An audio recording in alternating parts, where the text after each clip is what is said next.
欢迎您来到心灵咒语我的频道，我是星际律师和正平医师王丽慧。今天要跟各位讨论的是，究竟谁该死？我们知道台湾现在最夯的媒体话题的话，就是关于总统选情的事情。那2024年同样的，在美国也会举办总统大选。前任总统川普呢，已经卷土重来，并且最近的民意调查显示，他的支持度竟然高过现任的总统拜登。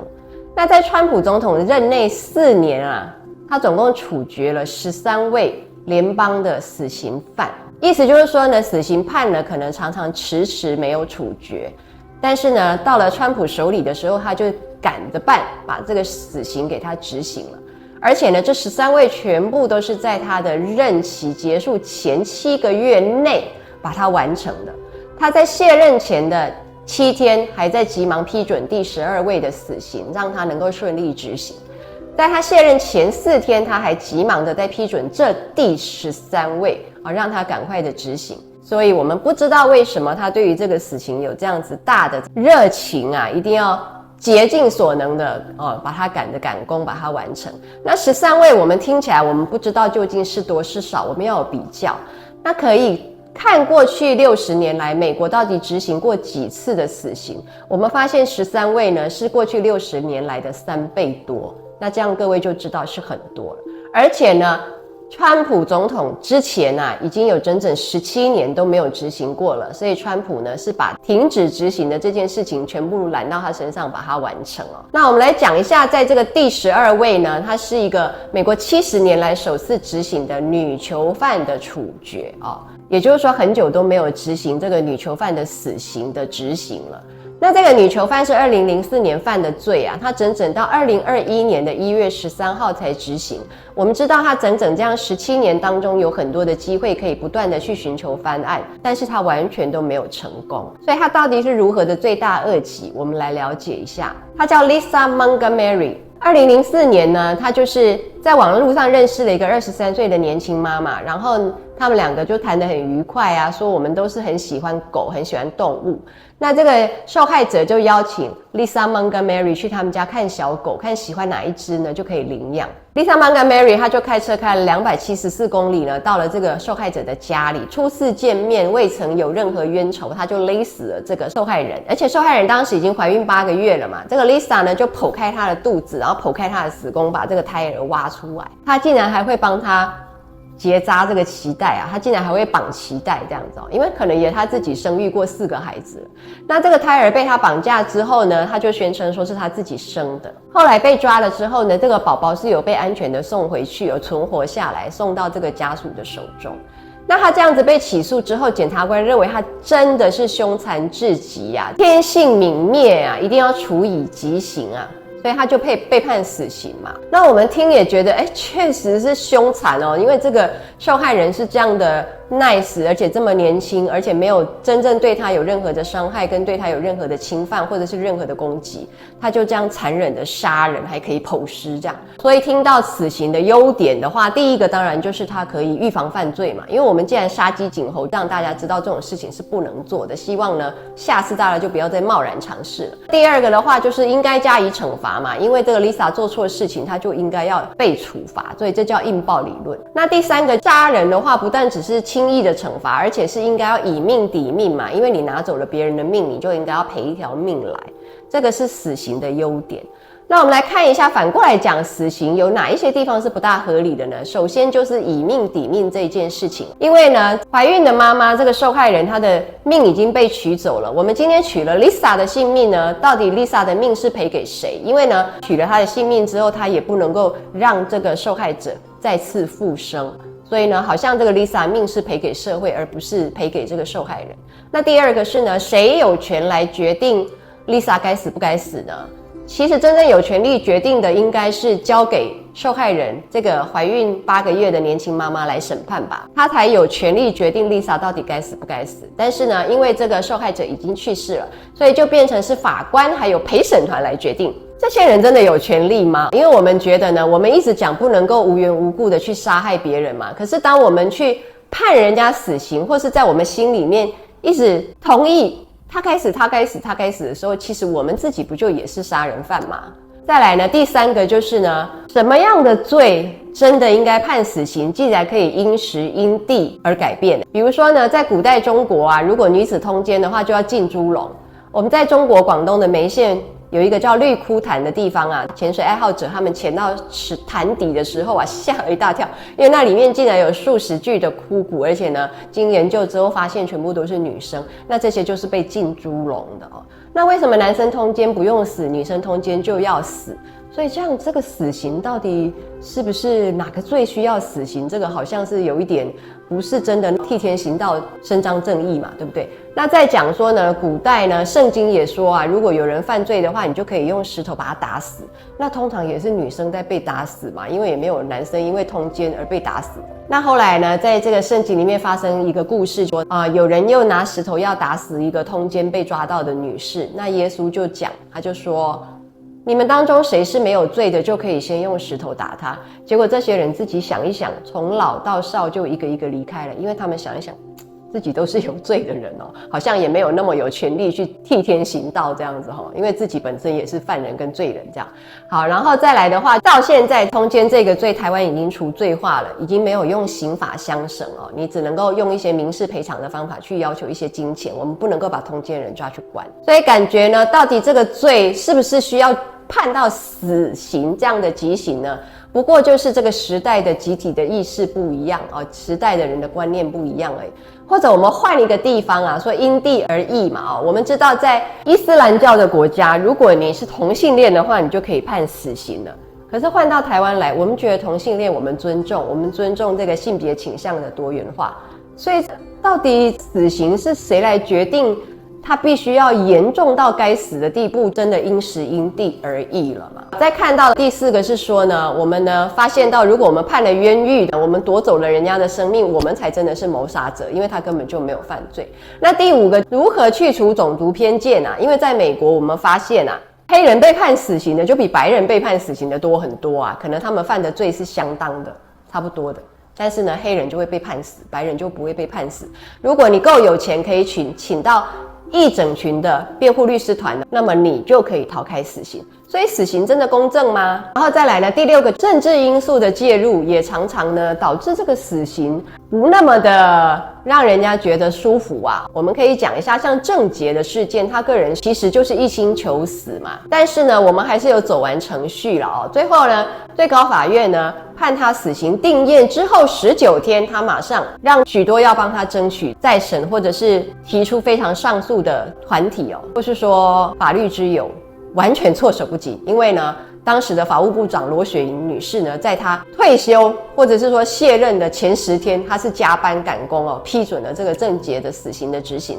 当时的整个社会的意识啊，都要求要快速的执行啊，甚至有人是为这样大声的喝彩啊哦。当时的这个执政党当然也想要顺应民情嘛哦。大概台湾很少有死刑是执行的这么迅速的。那既然还有那么多在以前被宣布死刑的人都还没有执行，为什么郑捷就要率先的执行？那我觉得这个又感觉人为的介入过多了哦。所以以上跟各位提到这样6个点是关于这个死刑它的缺点。那我们来看一下美国，它其实在1972年的时候呢，它就已经有最高法院宣布废除死刑。可是在1976年之后换了这个最高法院大法官的成员之后，马上就又把死刑呢又恢复了。那原来是讲说呢，死刑因为它是一个残酷的一个惩罚，所以违反我们美国宪法第8修正案。我们看一下第8修正案，它就是不可以用残酷的方法来惩罚。可是呢，1976年换了一最高法院的成员，他就说这是合乎宪法的啊，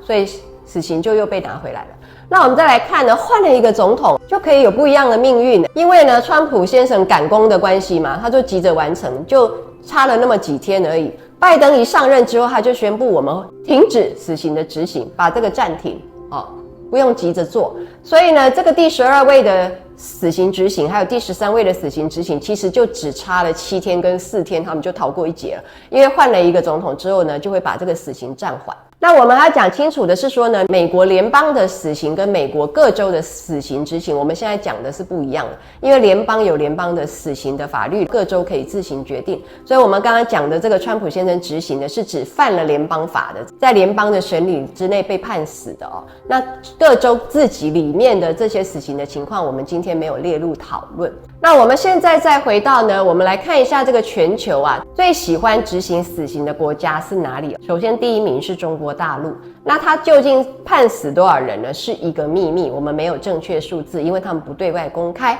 再来的话呢，就是伊朗啊、埃及啊、沙烏地阿拉伯这些国家。那各位想一想，这是什么样的国家？为什么死刑会是排前几名？伊斯兰教嘛，我们刚刚讲，他们通奸也可以判死刑，击奸也可以判死刑，抢劫也可以判死刑，辱骂先知穆罕默德也可以判死刑。所以你要选对你活在什么总统的时代，你要选对你活在这个地球上什么地区哦，你要选对你出生在地球上的年龄，你不要活在中国古代通奸就会被判死，你活在现在你通奸就不会被判死。所以感觉这个死刑真的是一个天道嘛。再来的话，我们看到我刚刚跟各位讲到的就是 Lisa Montgomery 这个罪大恶极的女生哦，70年来首度执行的联邦女囚犯。刚刚各位听到都是她非常凶残的这一面，我们来讲一下她个人的成长史。她从11岁开始就遭受继父的性侵，从呢15岁开始进入青少女时期，他的继父在森林的深处特别建造了一个强暴室哦，所以呢任他在里面尖叫受辱都没有人听得到，因为是在森林的深处。他的继父呢就爱上了这种虐待他的游戏哦，动不动就自由的进出强暴室去整他哦，恶搞他这样，还可以常常的用枕头闷他，闷到快要死了再把他放掉这样。那如果反抗就拿他的头去抡墙，还玩不够，后来还招朋友来一起玩。就是呢轮暴，常常就被这样虐待好几个小时，他们还撒尿在他的身上，好像不把他当成是人一样。那他的亲娘呢更是夸张，他亲娘第一次无意间发现他跟继父之间的事情的时候，他亲娘拿了一把枪出来，然后对准的是他女儿的头，说你怎么可以这样对待我，意思是说你怎么可以抢我的老公。后来这个亲妈如果缺钱的时候，就叫他接客，卖给一些水电工啊、水管工啊，这样来跟他的女儿性交，他可以收钱这样。你看他生长在这样的一个环境里面，他的挣扎，他的求救是没有人帮到他，没有人解救到他的。那这个辩护团体后来发现了，可是一直都没有办法替他平反，因为呢，起诉他的检察官是说，他所受到的所有的不人道的待遇跟他的成长背景都不应该成为他可以去伤害别人的借口。这句话讲的也很有道理哈，所以呢，他必须死。这句话呢，我就觉得没有道理。他确实没有理由用他个人的伤痛去伤害别人，但是呢，他所受到的非人的待遇，我们很庆幸的，我们自己没有受到。如果今天我们受到了这样的非人的待遇，或者是这位检察官受到了这样的非人的待遇，你会不会做出比他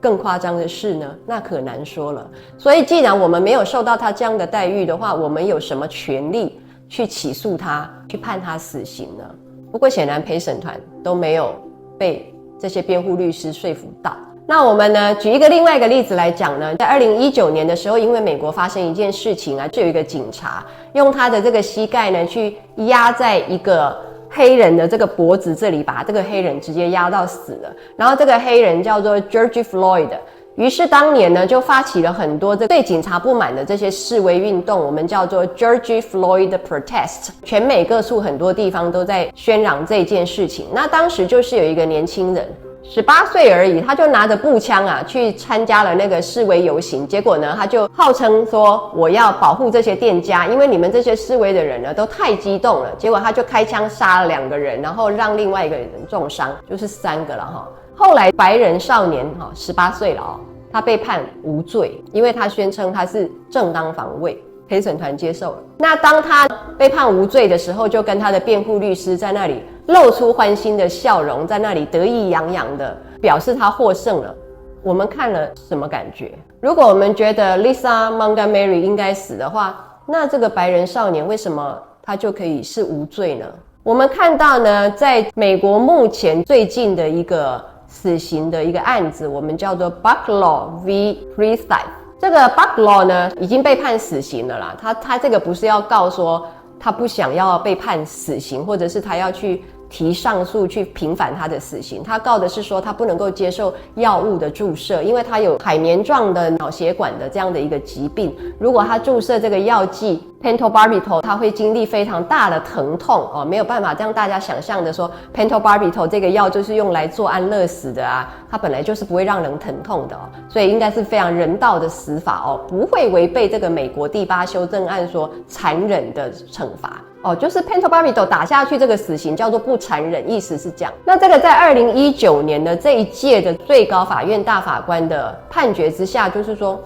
驳回，因为呢，宪法里面本来就没有规定我要让你无痛的死亡。那2019年的这个最高法院的成员啊，川普先生已经送了2位新的非常保守、非常白人至上跟非常右派的大法官进去。他后来总共送3位啦，不过到2019年的时候，他送进去了2位，所以当时就是5比4。那后来他送进去第3位的时候，我们看到后来的判决就是6比3嘛。那当年因为只送2位，所以就是5比4，驳回了这个 Bucklaw 的这个诉求 ，Bucklaw 就是败诉。但是他也讲了啦，如果你不愿意用 pentobarbital 的话，可以绑电椅啊，或者是你看要不要用枪毙的。还是要恢复以前的毒气室的这种方法啦。目前欧洲生产 pentobarbital 的药厂全部禁止它在美国的经销商提供这个药物给美国的矫正署，因为他们认为他们的药物是用来救人的，就算是安乐死，也是在人呢自愿自由的决定自己生命的情况之下，他认为他们的 pentobarbital 不应该被用来取走人的性命，因为欧洲都是非常的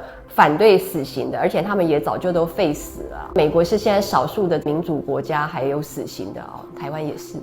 哦，当然日本也是这样。那日本到现在还在用绞刑，台湾的话是用枪毙。那这些都出过很多的事啊，我们都认为说呢，电椅应该就是实验过很多次了，会让人迅速死亡啊，毒气也是吸下去就应该会死啊 ，pentobarbital 打下去也就是会死，但是常常就是出很多状况没有死。那再来的话，早期的话还会开放民众去围观哦，看这个死刑的执行，就很像中国古代去看斩首的那个一样，携家带眷一起去看，那就出很多事，还直接的暴露在这个民众观者的面前，所以其实也还蛮可怕的就对了。那今天最后我们要跟各位讲到的一个国际特赦组织他们的话，他们就说呢，其实啊，死刑是一个非常非常不人道的一个方法，其实就是由我们来谋杀一个人命这样。他非常的不尊重生命权，而且呢，他非常的对人的生命没有敬意哦。我们等一下把这个完整的这一段话把它放在这里。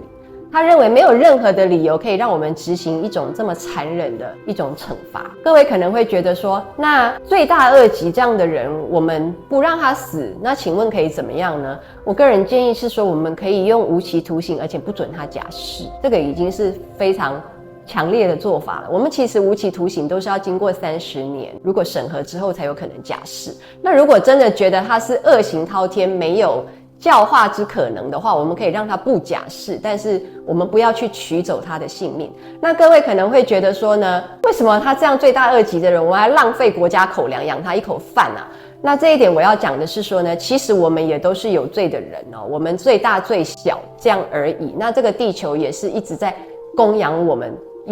让我们吃这口饭，我们是无限制的从地球在取用资源啊，动物、植物、矿物都在支持我们，给我们一口饭吃，都在支持我们，那我们其实又何德何能呢？好，谢谢各位。